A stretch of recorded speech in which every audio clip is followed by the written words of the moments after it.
It's widely recognized that a cyber attack is one of our biggest national security concerns and threats. But I bet most of you didn't know of a first-of-its-kind commission to develop a national strategy that recently finished 2 years of work.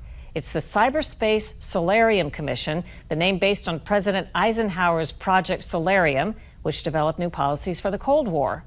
Senator Angus King was a co-chair of the cyber body and today speaks with me about its mission. Our response to cyber attacks had been sort of disjointed and all over the place. The idea was, let's take a comprehensive look at this problem and figure out what we need to do. And the commission had a unique structure that I think contributed to its success. We had 4 sitting members of Congress, bipartisan.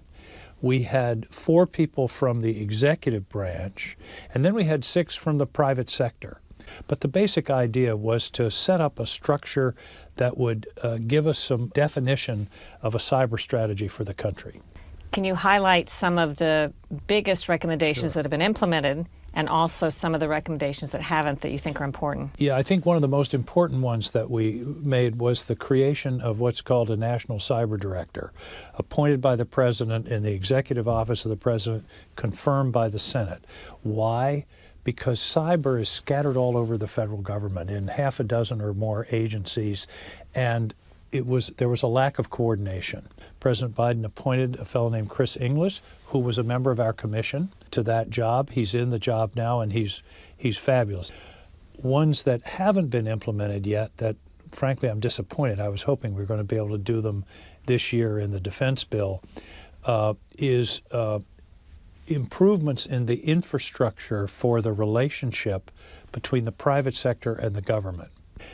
In cyber, 85% of the target space is in the private sector.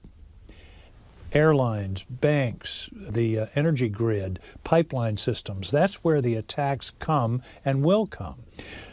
So the federal government can help, but there has to be a relationship, a new kind of relationship of trust and mutual information sharing. Unfortunately, we ran into some jurisdictional battles between committees, and frankly, it was pretty frustrating for me because we're talking about national security. Based on what you've learned and what you know the last couple of years, what are your major concerns when it comes to adversaries like China and Russia in cyberspace? Boy, there's a whole series.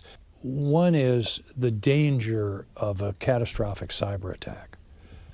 If the grid goes down in New England in February, people will die. Oil burners don't fire without electricity, and it will be catastrophic. Same thing with the financial system, pipelines. I mean, water systems is a very vulnerable. There are 70,000 separate water systems in America, and all it takes is a cyber attack on a medium-sized water system to change the chemistry, close a valve, that kind of thing. It would be incredibly dangerous. So there's a whole hierarchy of problems, but here's the reality. The next 9/11 will be cyber. And right now, we're not ready for it, but we're getting there. We're working on things like continuity of the economy. How do we get back? We're working on prevention. We're working on deterrence.